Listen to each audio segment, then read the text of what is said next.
Paul, bonjour. On va présenter peut-être Bonjour et Ultraviolet bonjour déjà. tout le monde. On va lancer un trailer sur Ultraviolet. Ça te va? Voilà, on va vous. Alors, on va commencer par Ultraviolet, on va commencer un petit peu par la fin finalement. Et c'est vrai que pour expliquer Ultraviolet, c'est peut-être mieux d'envoyer quelques images parce que sinon je vais parler un petit peu dans le vide pour les gens qui ne connaissent pas du tout le principe. Voilà. Donc on vous envoie le trailer d'Ultraviolet. Si ça Voilà, plaît. et on va vous répéter que c'est diffusé en live sur Facebook et sur Instagram, sur les réseaux de notre partenaire Food & Sense. Vous avez toutes les adresses ici. Donc vous pouvez capter les débats en live et vous pourrez revoir les débats dans un deuxième temps sur la chaîne YouTube du Chef World Summit. Il y a une captation qui est faite. Donc ça c'est pour la précision. Et on va essayer d'envoyer le trailer.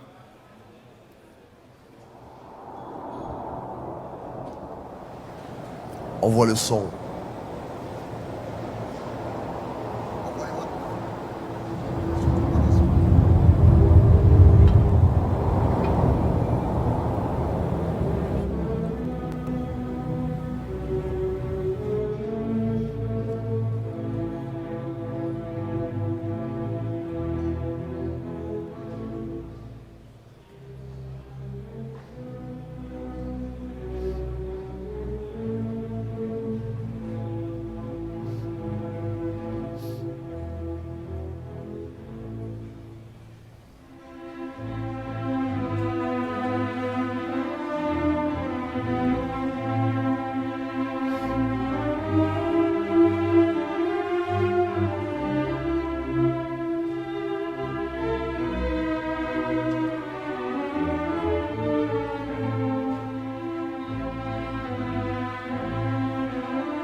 Voilà, merci.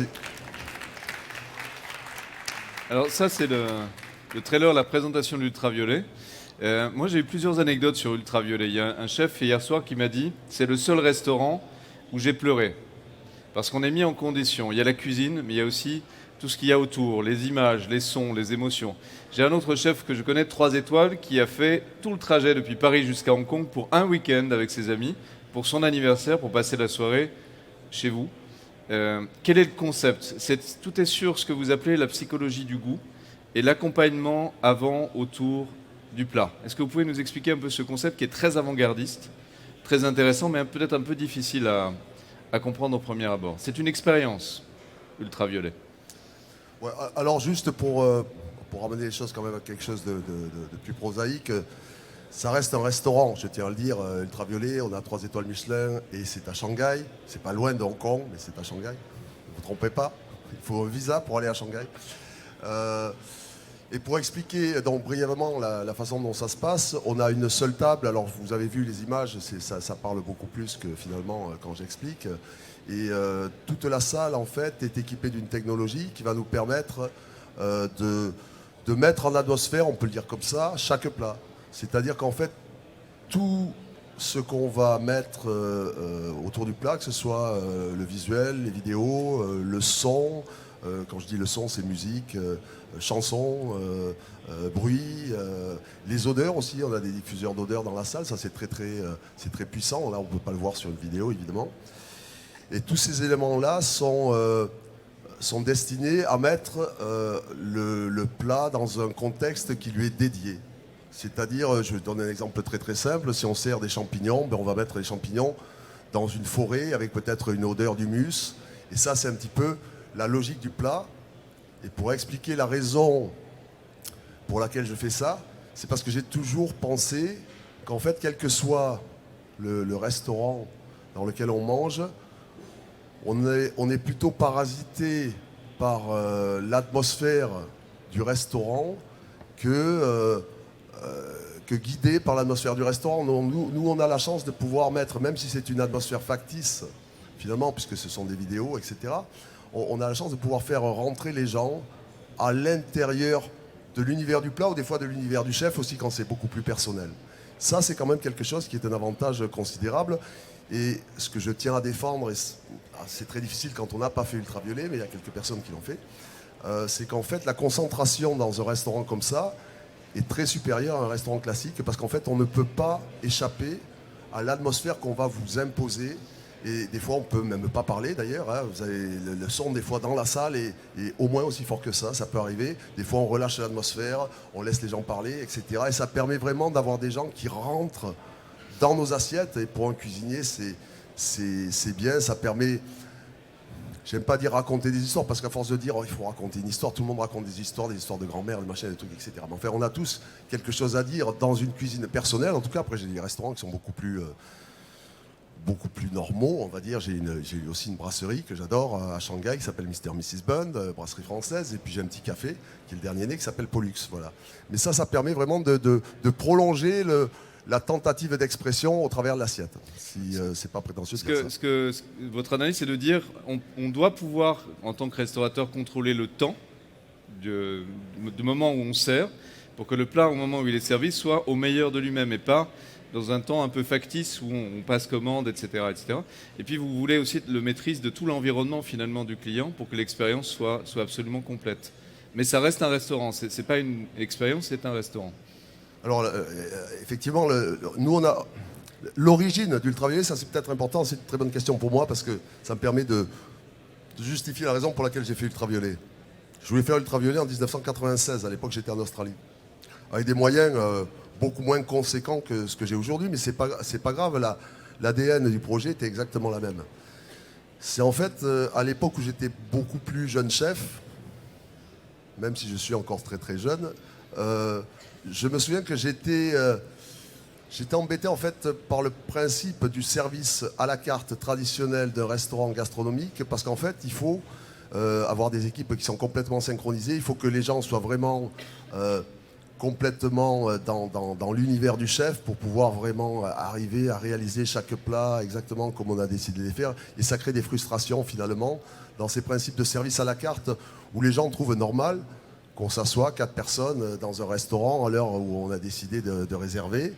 Et on va commander 4 entrées différentes et elles doivent sortir un peu comme par magie, hein, même si les mises en place sont très bien faites, si l'équipe est très bien entraînée, au même moment, ce qui suppose une intégration intelligente si possible, mais une intégration, et ça suppose une mise en place qui n'est pas la nature profonde de la cuisine. C'est-à-dire qu'en fait la cuisine, quand on a la chance de pouvoir la faire comme à la maison, je prends toujours l'exemple de ma mère de la côte de porc, alors je vais pas changer, je vais faire la côte de porc. Quand ma mère, quand on passait à table, qu'elle cuisinait une côte de porc à la maison, c'est quand la côte de porc était au pic de la cuisson, qu'elle disait à table. Et à ce moment-là, on ne discute pas, surtout avec ma mère, on ne discute pas, et on descend, on se met à table, et on mange le plat au pic du plat. Et ça, c'est valable pour tout ce qu'on veut faire. Alors, la côte de porc, à la limite, c'est une cuisson courte, ça peut marcher dans tous les restaurants, il y a des cuissons qui sont beaucoup plus longues. On a des plats sur ultraviolet, sur une séquence de plats qui est à peu près d'une vingtaine de plats. Alors, certains, c'est des bouchées, des fois, c'est plus long, hein. Sur des 7-8 bouchées, on compte les plats en bouchées en général. On a des plats qui demandent des préparations sur plusieurs jours, des fois plusieurs semaines. Et puis après, c'est un décompte sur 4, 3, 2, 1 jour. Et après, on est dans des décomptes presque à la minute et à la seconde au moment où on va servir, parce qu'on a cet avantage considérable de contrôler l'offre, c'est-à-dire que les gens ne choisissent pas ce qu'ils vont manger, c'est nous qui leur imposons un menu dégustation. Ça, c'est assez commun aujourd'hui. Ce qui est beaucoup moins commun, même si ça commence un petit peu à exister quand même, c'est le fait d'imposer l'offre et le temps. C'est-à-dire qu'on dit aux gens, vous vous asseyez à telle heure, un peu comme quand on va manger chez quelqu'un, on ne va pas demander quel est le menu et s'asseoir à la carte à l'heure où on veut. Donc c'est le principe de manger quelque part chez quelqu'un. Et ça permet de cuisiner à son meilleur niveau. N'importe quel cuisinier qui serait dans les conditions exceptionnelles que j'ai aujourd'hui pour travailler, on est 30 personnes pour servir 10 couverts, vous voyez un petit peu le truc, et on contrôle l'offre et le temps. C'est plus facile. Mais peu importe ce soit plus facile, les gens ils ne sont pas là pour savoir si c'est plus facile ou pas, ils sont là pour manger des plats, et des fois des plats, quand je dis à la seconde, parce que ce qui est important dans ce genre de restaurant, à ce moment-là, c'est d'utiliser cet avantage à bon escient. Et ce qui est intéressant pour moi, c'est l'éphéméralité, je ne sais pas si c'est bien français de le dire comme ça, ou l'éphémérité. Je ne me souviens plus entre l'anglais et le français, des fois. Le caractère éphémère. Le caractère éphémère, c'est très bien. Des plats, c'est-à-dire qu'il y a des plats qui ont des durées de vie de... le plus court, c'est 30 secondes peut-être, c'est-à-dire qu'après 30 secondes, c'est fini. Donc entre le temps où il est fini et le temps où on le sert, ça va très très vite. Et ça permet vraiment de jouer sur une palette, en fait, de possibilités techniques en cuisine qui est énorme. Autre chose, je vais me perdre un petit peu, mais c'est pas grave, je suis parti, après je vais plus me souvenir de ce que je veux dire. Autre chose qui est important dans ce type de menu pour moi, c'est-à-dire c'est le menu un petit peu rallonge, 22 plats, vous allez dire pourquoi 22 plats? Bon, d'abord ça nous permet de vraiment faire rentrer les gens dans ces atmosphères et dans l'histoire, et le temps passe très très vite quand on est à table, et vous imaginez que sur 20 plats, il faut aller assez vite, il ne faut pas attendre. Quand on envoie un plat qui est en une bouchée, si on doit attendre un quart d'heure avant d'avoir le prochain truc, c'est mort. C'est-à-dire qu'il y a des plats qui sont scandés entre le moment où on va servir la boisson qui fait le lien entre deux plats, le moment où on va mettre la coutellerie et tous les éléments de la table, le moment du service du plat et le moment de débarrassage, c'est 3 minutes en tout, avec une introduction, machin. Et ça va très très vite et c'est nécessaire d'avoir ce tempo. D'ailleurs, la caractéristique du ultraviolet, c'est le tempo au-delà de tous les autres éléments que vous avez pu voir sur les images. Ça se définit beaucoup. C'est le contrôle de l'offre, le contrôle du rythme, du tempo. Et l'environnement. Et l'idée, c'est d'accompagner le plat d'un environnement qui permet d'anticiper presque les goûts et de se retrouver dans une expérience plus complète. Oui, bonne analyse. C'est-à-dire que l'avantage maintenant, quand je dis la raison technique, c'était évidemment de me débarrasser des contraintes de la carte classique de cuisine.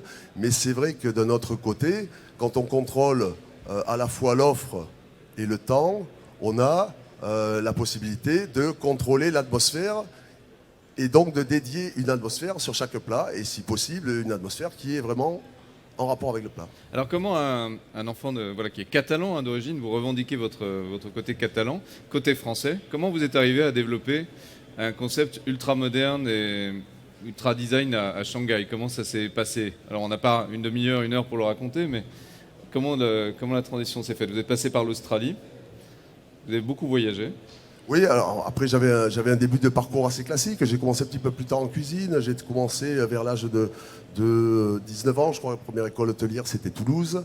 Après, j'ai fait quelques armes classiques françaises, classiques à Paris, chez certains chefs étoilés de l'époque. Ça, c'était dans les années 80. Et après, la première fois que je suis parti à l'étranger, ça a quand même participé beaucoup à l'ouverture d'esprit, je pense. C'était à Hong Kong, c'était en 1992. Voilà. Après, il y a eu Hong Kong, il y a eu l'Australie, il y a eu la Turquie à un moment donné, retour à Paris, avec un restaurant qui s'appelait Le Mosaïque, et redépart. Et je suis arrivé en Chine, en fait, à Shanghai, en 2005. Et je suis arrivé des fois dans les questions, pourquoi je suis allé en Chine? Parce que j'avais, à l'époque, on m'offrait un restaurant dans lequel j'avais les moyens de travailler, c'est-à-dire quelque part la liberté. On avait un sujet hier qui était intéressant. Mais c'est vrai que...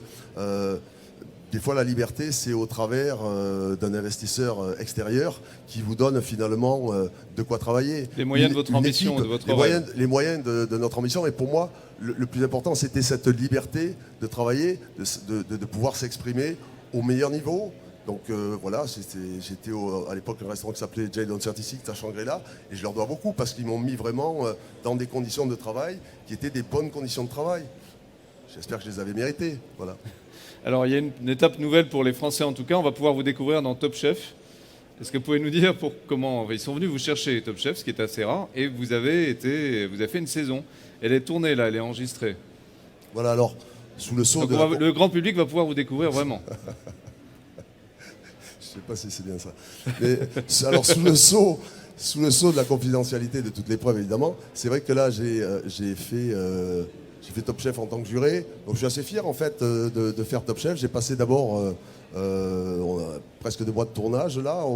Les choses vont Alors, se caler. vous n'avez pas remplacé, mais vous avez succédé à Jean-François Piège. C'est bien. On ne remplace pas Jean-François Piège. Je tiens à ça, si Jean-François est quelque part.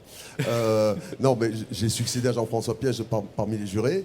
Et voilà, donc c'est vrai que c'était un petit peu honorifique pour moi de venir le faire, d'aller me chercher à Shanghai, etc. Donc j'ai pas forcément hésité. Puis je trouve que c'est une très belle émission qui met quand même en valeur des choses intéressantes en cuisine. Je pense que ça se discute plus trop aujourd'hui. Il y a beaucoup de chefs qui viennent rejoindre le plateau. À l'origine, c'est vrai qu'il y avait un projet commercial à Paris que je ne fais plus. Donc la raison commerciale de me faire connaître en France est moins importante finalement à ce niveau-là. Mais je lance un appel aux investisseurs. C'est bon. Merci beaucoup, on va l'applaudir. Merci beaucoup, merci de m'avoir écouté. Est-ce qu'il y a des questions pour Paul Perret dans la salle? Est-ce qu'il y a des questions pour Paul? Ce projet avant qu'on passe à la prochaine table ronde? Pas de questions. Merci beaucoup. Merci à tout le monde. Donc bientôt sur Top Chef. Ah si, peut-être une question. Simplement, c'est pas une question, mais pour ceux qui ont pu Monsieur entendre Briffard. Paul, j'ai eu la chance de pouvoir découvrir son restaurant. Je dirais quand même vraiment une expérience. Parce que finalement, il y a quelque chose de très important dans toute cette approche, c'est que il perturbe, il perturbe les gens qui arrivent chez lui. Parce que finalement, on est dans une ambiance. C'est vrai qu'il y a plein d'informations autour de soi. C'est les images, c'est les senteurs, c'est le rythme. Et finalement, on n'est plus là pour ses problèmes. On n'est plus là avec ses amis pour paraître parce qu'on a sorti la belle robe et monsieur pour montrer qu'il a réussi sa carrière. On est déconnecté de tout ce qu'on a. On a laissé nos métaux à l'entrée du restaurant. Et finalement, c'est vraiment... Du début à la fin, on est emmené totalement dans cet univers gastronomique incroyable. Et là, je vais être un peu dur avec Paul, parce que j'avais vu déjà un super reportage, il y a plus de 10-12 ans sur TF1, et je m'étais dit, oh là, c'est quoi ces cuisiniers aujourd'hui? Qu'est-ce qu'ils nous font et tout? Parce que faut être honnête, hein. Et là, quand j'ai découvert ça, je me suis dit, waouh! Et je vous assure, c'est de la haute gastronomie, millimétrée. Tout est fait, tout au moment et tout. Il y a une vraie régie. Et finalement, vous passez un moment, mais absolument divin. Et avec des très, très grands vins en plus. Donc finalement, c'est fabuleux. Franchement, c'est fabuleux. C'est une expérience vraiment, vraiment à faire. Si vous avez la chance de passer là-bas, il faut vraiment y aller. Bravo. Tous à Shanghai. Merci Eric, c'est très touchant. J'envoie le chèque quand même, comme on avait convenu. Merci beaucoup. Merci Paul. Merci beaucoup.